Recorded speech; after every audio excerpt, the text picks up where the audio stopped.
Hello everyone, তো চলে এলাম একটি নতুন মিনি ব্লগ তোমাদের সাথে শেয়ার করতে। তো প্রথমে আজকে সকাল সকাল উঠে বসে পড়লাম বই নিয়ে, কারণ সামনে ইন্টারনাল। দেন তারপর এক গ্লাস ডাবের জল খেলাম, আর তারপরে মুড়িও খেয়ে নিলাম আলু ভাজা দিয়ে।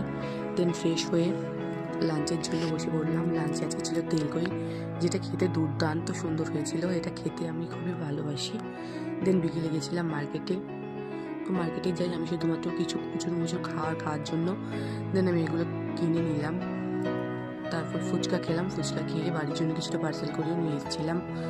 তো বাজারে আমি আজকে দেখতে পেলাম এই যে ধূপকাঠির মতো দেখতে কিছুটা এই লজেন্সগুলো।